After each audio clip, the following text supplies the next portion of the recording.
director of 3 orchestras in Canada, the CBC Winnipeg Orchestra, the Hamilton Philharmonic, and an orchestra in Nova Scotia, Symphony Nova Scotia. And during that whole experience, I found that in auditions, largely Canadians didn't get the jobs. And if they did get the jobs, they didn't stay. That is to say, in the tenure granting process, they didn't make it. And I wondered why that was. And I thought that certainly has something to do with training and experience. And then the actual occasion was that we were asked to do a concert by the National Capital Commission in Ottawa in August. And I thought, well, I'll pick up whatever extra players I need from the National Arts Centre Orchestra. But they were on holiday and away on a vacation, so all of a sudden there were no players to be had. And so my father was running a program for string players called Les Jeunes Virtuoses in Montreal. And so I invited Les Jeunes Virtuoses to work on the pieces separately and join the winds and brass of the National Arts Centre Orchestra, as well as some strings which we had, in a kind of mentor-apprentice type approach. And it worked so marvelously well. We ended up not giving the concert at all because it was rained out, but the rehearsal itself was quite miraculous. And I thought, well, that's the way to train people. The mentor program with NAO is particularly unique because this is something that really, as far as I'm aware of, no other program really has this kind of approach.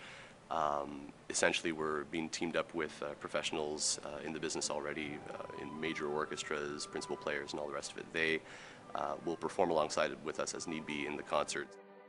But at the same time, they are there with us in the section, guiding us, coaching us, making suggestions, which is really a very, very useful tool within the context of a rehearsal. You can just on the fly, they will be able to pick things up that you're doing, not doing. I've never worked with a mentor here who was overbearing and walked in with the attitude of, I am better than you. Mentor-apprentice approach has always been the best way for people to learn, regardless of what the field is, whether it's a trade or a profession.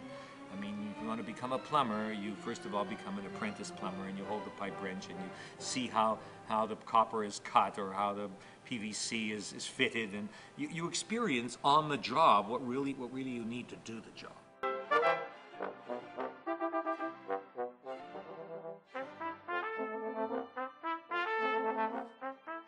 At my school, we played 4, maybe 5 concerts a year. Here at National Academy Orchestra, we're usually doing 2 programs a week, which is a lot of music, and that is fantastic. You know, 2 programs a week of great music, and you get a paycheck for it.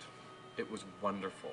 It's as close as I think any summer program can come to being like a professional environment. We're responsible for a lot of music.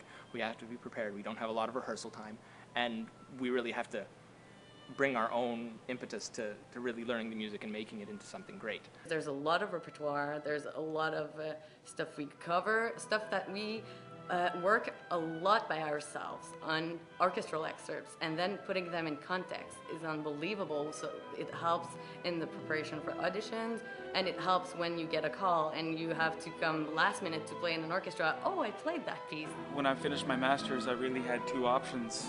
You come to the National Academy or try to find a doctorate program somewhere, or try to find some community orchestras or some, piecework and putting things together. And when it's all said and done, the experiences here have just been more than I could have ever bargained for. I don't think I would have ever gotten this in a doctoral program. I would never have gotten this if I was on my own trying to, piece together a career. This has really launched me forward much more than I could have ever expected. I mean, I've made friends of professional musicians from right across the country. Well, for example, this afternoon we're joined by James Ehnes, and he is a soloist of exceptional caliber, quality. I'm ecstatic to be able to have the chance to play with James Ehnes. I love his works. I've listened to so many of his recordings, and he's really an inspiration. The opportunity to watch these people work is a rare one, and I think it's a real mark of the organization that these people, who do not have to say yes to whatever comes along, look at the offer and say, yes, this is something I want to be a part of. This is a valuable thing which I can offer. So happy to be a part of it, and thank all of you for your support. It's incredibly important, and it's a wonderful organization. I hope I'll become involved again sometime soon. Thanks for coming.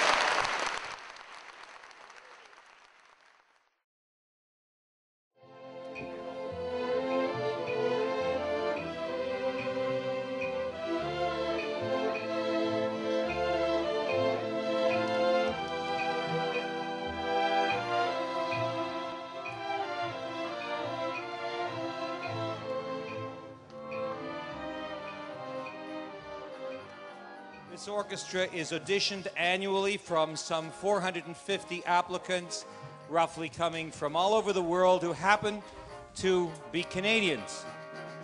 And we have graduated, in quotations, over 1,000 young musicians into the profession. Opportunity is what's the most difficult thing about our business, getting the opportunity to be seen to perform. So I really understood completely that a lot of these musicians come out of school and they don't have an opportunity to immediately become professionals and join an orchestra. So it's an odd transition because it's a transition from school into the profession. So something like this provides them with the opportunity to play, to be learning and growing.